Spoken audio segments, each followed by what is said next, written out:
Si j'avais 2 shekels, répondit Bansir d'un air sombre, à personne je ne pourrais les prêter, même pas à toi, mon meilleur ami, car il serait ma fortune entière. Personne ne prête toute sa fortune, pas même à son meilleur ami. Quoi? S'exclama Kobi avec une surprise sincère. Tu n'as pas un seul shekel dans ta bourse, et pourtant tu es assis comme une statue sur un mur. Pourquoi ne pas compléter ce char? Comment pourrais-tu autrement subvenir à ton noble appétit? Cela ne te ressemble pas, mon ami. Où est ton énergie inépuisable? Quelque chose t'afflige. Les dieux t'ont-ils apporté des ennuis? Un tournant des dieux, ce doit être, a convenu Bansir. Cela a commencé par un rêve insensé dans lequel je pensais être un homme de moyens. À ma ceinture pendait une belle bourse lourde de pièces. Il y avait des shekels que je jetais avec une générosité insouciante aux mendiants.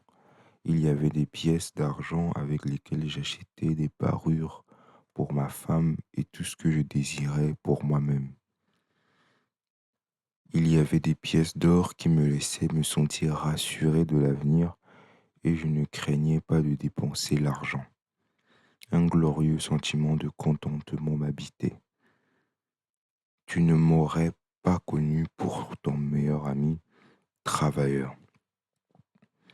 Tu n'aurais pas non plus connu ma femme, tant son visage était exempt de rides et resplendissant de bonheur.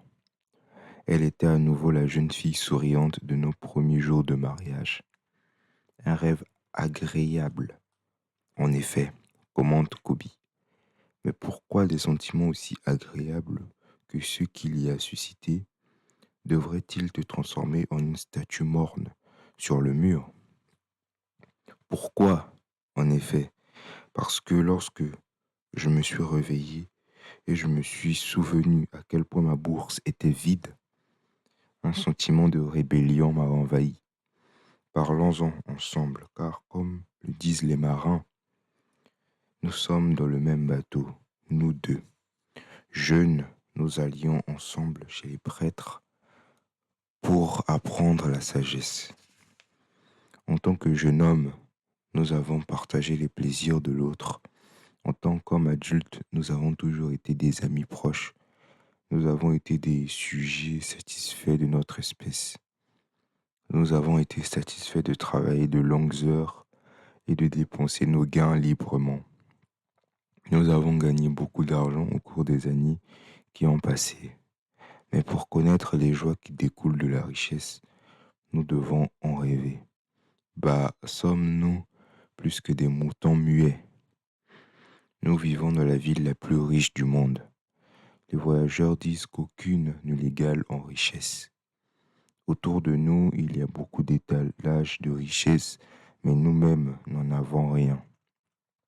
Après la moitié d'une vie de dur labeur, toi, mon meilleur ami, si tu as une bourse vide et tu me dis, puis-je emprunter la bagatelle de 2 shekels jusqu'à la fin du festin des nobles cette nuit?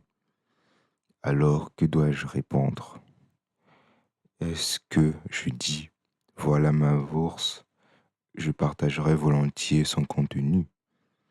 Non, j'admets que ma bourse est aussi vide que la tienne. Quel est ton problème? Pourquoi ne pouvons-nous pas acquérir de l'argent et de l'or? Plus plus qu'il n'en faut pour la nourriture et les robes. Pense aussi à nos fils, poursuit Bansir. Ne suivent-ils pas les traces de leur père?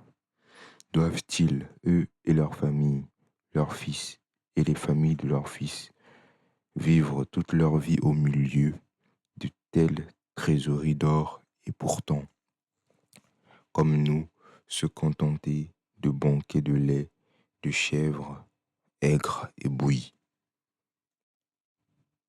Jamais durant toutes les années de notre amitié, Tu n'as parlé ainsi, Bansir, disait Kobi, perplexe.